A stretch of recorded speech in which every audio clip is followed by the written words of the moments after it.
Hello students, today's topic is common nutritional problems in India and their causes. We will look in detail for PEM, its incidence, signs and symptoms and treatment. We have to look into the causes and the preventive controls for protein energy malnutrition and how the dietary management of PEM is taken care of. The phrase "we are what we eat" is frequently used to signify that the composition of our bodies is dependent in large measure on what we have consumed. Food serves mainly for growth, energy and body repair, maintenance and protection. Food also provides enjoyment and stimulation, since eating and drinking are among the pleasures of life everywhere for everyone. As a consequence of dietary deficiency, several nutritional deficiencies with clinical manifestations and disabilities are encountered in India. To name: protein energy malnutrition, PEM, vitamin A deficiency, iron deficiency anemia, iodine deficiency, that is the endemic Goitre, and of course the B complex deficiency. The first four are often referred to as Big Four and have been the concern of health authorities in the country. PEM, it is most common in preschool children, resulting in poor growth and development. Anemia, it is prevalent in all groups, highest prevalence being among pregnant women, preschool children and women during reproductive ages. Anemia leads to impaired work capacity, impaired resistance to infections, and most important, the poor pregnancy outcome. Vitamin A deficiency again is very common in preschool children, causing nutritional blindness. Goitre, due to iodine deficiency, results in thyroid insufficiency, impaired metabolism and mental retardation, and is seen across all the age groups. In 20th century, however, a new nutritional problem began to emerge in India, the problem of overnutrition and obesity. With increasing mechanization, changing lifestyles, fast foods, it has become a major issue. What is overweight? When the body weight is between 10 to 20% more than the desirable or the expected weight, we call it overweight. And when the body weight is 20% more than the desirable weight, we call it as obesity. Body mass index, BMI, and the waist to hip ratio are simple criteria to assess the degree of overweight and obesity. If we look at the causative factors of obesity, there are plenty. This slide will give you an overview of the causes of obesity. There could be genetic predisposition, there are environmental factors, there are behavioral factors, there are social factors, mental and physical disabilities, drug abuse, then there are endocrine disorders, and there are physiological factors. So if we look at obesity, we can say that it has a multifactorial existence. Now let us take BMI as a criteria to classify. Underweight is less than 18.5 kg per meter square. Now what is important is the normal range, which has been given as 18.5 to 24.99 for general, but in the Indian subcontinent there is an additional cutoff point of 18.5 to 22.99 because of the truncal or the abdominal obesity. However, once the BMI goes beyond 30 kg per meter square, it is classified as obesity and it can be class 1, 2 or 3. This has been given by WHO. Again, waist circumference and the waist to hip ratio become simple criteria to assess obesity. When the waist circumference is more than or equal to 102 centimeters, that is 40 inches in men, or greater than or equal to 88 centimeters, that is 35 inches in women, it is strongly associated with an increased risk for heart disease. Similarly, a waist to hip ratio of more than 1 in men and more than 0.85 in women is considered to be obese. Let us just look at the facts about overweight and obesity. In 2014, more than 1.9 billion adults, that is 18 years and older, were overweight. Of these, 600 million were obese. Overall, about 13% of the world's adult population is obese. In 2014, it was shown that 39% of adults aged 18 years and over were overweight. So, we can see there is a worldwide prevalence of obesity, and it has doubled between 1980 to 2014. So, after looking at this brief overview of obesity, let us look at undernutrition. And that is what we typically call it as the Indian paradox. At one end of the spectrum, we have obesity as a major public health issue, and at the other end of the spectrum is undernutrition. There are many causes of nutritional problems. An important issue is that many children in developing countries are already nutritionally depleted by the end of the first year of life, because maternal undernutrition can cause low fetal accumulation of nutrient stores and secretion of inadequate amounts of some micronutrients in the breast milk. Improvement of maternal diet and micronutrient status is required to remedy this situation. During the period of complementary feeding, most households may be able to provide their young children with sufficient energy and protein from home-produced complementary foods. But many do not feed foods with an adequate energy density or a sufficient number of meals per day. There is also an issue of food security. It is defined as access by all people at all times to sufficient food required for a healthy and active life. It is now widely accepted that most of the undernutrition in developing countries is due to inadequate intake of protein energy, and that it is often associated with infectious diseases. A modest increase in cereals, legumes, oil and vegetable consumption by children will greatly reduce the prevalence of PM and growth deficits for children in developing countries, especially if combined with control of infectious diseases. Breastfeeding during the first few months of life can ensure an adequate diet, whereas bottle feeding remains a major cause for diarrhea and nutritional marasmus. Food availability too is a matter of concern. To nourish a population adequately, there must be sufficient quantity and variety of good quality and safe food in the country. Therefore, in most low-income and food deficit countries, a fundamental strategy of food policy is to improve and increase food production, which is a domain for agricultural experts. However, fact remains that agricultural production has to be improved. The question of access to food also remains a major problem. Access to food or food demand is influenced by economic issues, physical infrastructure, and also the consumer preferences. Per capita incomes and food prices are important determinants of food demand.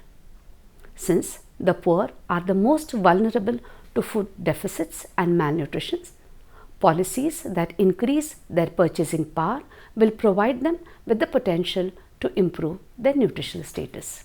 Therefore, increased employment, better wages become components of policies and programs to improve nutrition. Food prices affect both supply and demand. Lower prices also give farmers less revenue for their produce. Poverty. Poverty is often stated to be the very root cause of malnutrition. Certainly, in most countries, it is mainly and sometimes only whose children suffer from severe or moderate PM or show evidence of vitamin A deficiency. In contrast, nutritional anemias and iodine deficiency disorders may not be confined to the poor. The experience of many developing countries show that a major reduction in poverty would have a significant impact on rates of PM in most communities of the country. Now, let us look at PM in detail. WHO and FAO defined PM as a range of pathological conditions arising from coincident lack in varying proportions of protein and calories occurring most frequently in infants and young children and commonly associated with infections. It is considered as the primary nutritional problem in India, also called the first national nutritional disorder. The term PM covers a wide spectrum of clinical stages ranging from severe forms like kwashiorkor and marasmus to the milder grades in which the main detectable manifestation is growth retardation. PM is due to the food gap between the intake and the requirement. Protein energy malnutrition is a group of body depletion disorders which include kwashiorkor, marasmus and the intermediate stages. Kwashiorkor is the body's response to insufficient protein intake but usually sufficient calories for energy, and edema is prominent. Marasmus represents simple starvation.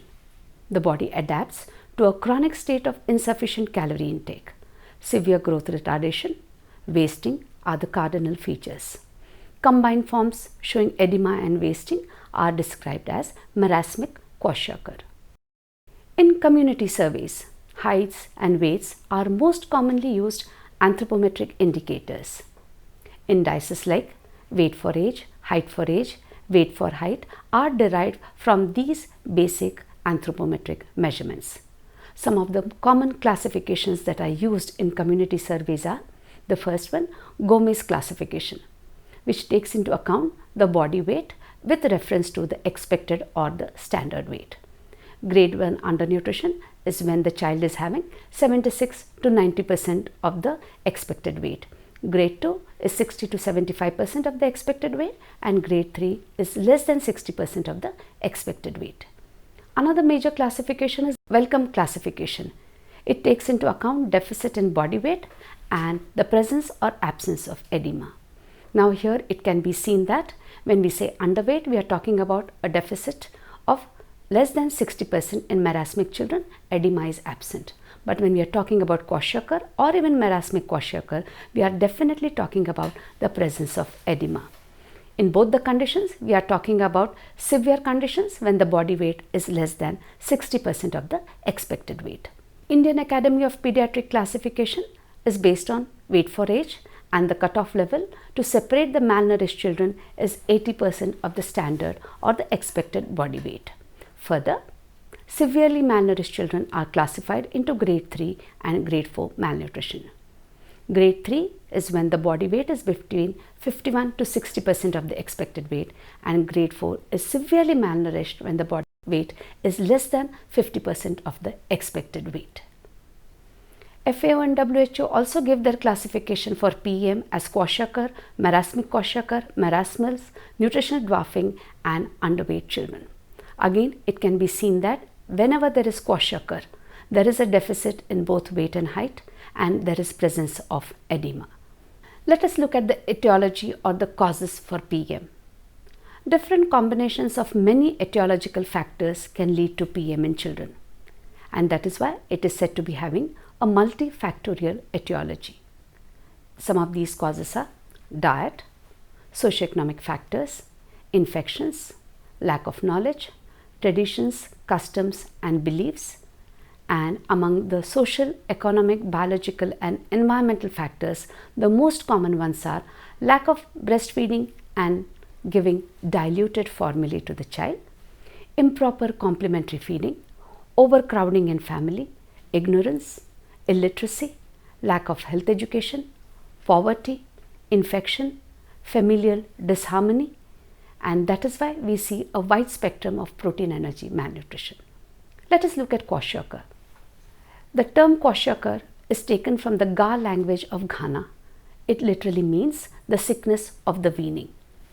Williams was the first one to use this term way back in 1933, and it refers to an inadequate protein intake with a reasonable calorie or energy intake. Kwashiorkor is also called wet protein energy malnutrition because it is a form of PM characterized primarily by protein deficiency. This condition usually appears at the age of about 12 months when breastfeeding is discontinued, but it can develop at any time during a child's formative years. It causes fluid retention, what is known as edema. There is dry, peeling skin, and there is hair discoloration. Kwashiorkor was thought to be caused by insufficient protein consumption, but with sufficient calorie intake, and that is how it is distinguished from marasmus. However, recently micronutrient and antioxidant deficiencies have also been recognized as contributory factors to kwashiorkor.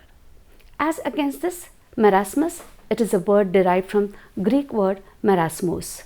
It means withering or wasting. It is a form of severe PM characterized by energy deficiency and emaciation. It is primarily caused by energy deficiency, and it is characterized by stunted growth and wasting of muscle and tissue. It usually develops between the ages of 6 months and 1 year in children who have been weaned from breast milk or who suffer from weakening conditions like chronic diarrhea. The symptoms are severe growth retardation, loss of subcutaneous fat, severe muscle wasting. The child looks appallingly thin and limbs appear as skin and bone. The body is shriveled, the skin is wrinkled, there is a bony prominence. It is also associated with vitamin deficiencies. There is failure to thrive, irritability, fretfulness, apathy, frequent watery diarrhea and acid stools. The child is mostly hungry but sometimes even anorectic. There is dehydration, temperature is subnormal, muscles are weak, and conspicuously edema and fatty filtration is absent, which is so typically seen in kwashiorkor. Now, what is Marasmic-kwashiorkor? A severely malnourished child with features of both marasmus and kwashiorkor. The features of kwashiorkor are severe edema of feet and legs, hands, lower arms, abdomen and face. The skin is pale and hair, and the child is unhappy. There are also signs of marasmus, wasting of the muscles of the upper arms, shoulders, chest, so that you can see the ribs clearly. So if we look at the treatment for PM, it can be divided into 3 stages. 1. Resolving the life-threatening conditions. Number 2. Restoring nutritional status. And most important, ensuring nutritional rehabilitation. Let us look at the treatment part of it. First is the hospital treatment. The following conditions have to be corrected. Hypothermia, that is the low temperature of the body, has to be corrected. Hypoglycemia, the blood glucose levels have to be elevated a little. Infection has to be corrected. Dehydration has to be corrected. Electrolyte imbalance, anemia, and other vitamin and mineral deficiencies have to be attended to. Dietary management. The diet should be from the locally available staple foods, which are inexpensive, easily digestible, evenly distributed throughout the day, and increased number of feedings to increase the quantity of food. When the locally available foods are given, the acceptance by the child is also more. Then is rehabilitation. The concept of nutritional rehabilitation is based on practical nutritional training for mothers, in which they learn by feeding their children back to health under supervision, and again we underline this fact, using local foods. Vitamin and mineral supplementation is essential. Daily supplements of iron about 60 milligrams per day and folic acid 1 microgram per day should be given to correct anemia. Single oral dose of vitamin A should be given to all malnourished children on day 1. About 1 lakh international units for children below 1 year and 2 lakh international units for children above 1 year is a recommended dose. If there are any clinical signs of xerophthalmia, then 2 doses should be given on the first 2 days, followed by a 3rd dose 2 weeks later. Now, the most important aspect of PM is prevention. And how do we do it? Promote breastfeeding, develop low-cost weaning mixes, nutrition education and promotion of correct feeding practices, family planning and spacing of births, immunization, food fortification, early diagnosis and treatment. That is how we are able to control PM. Thank you.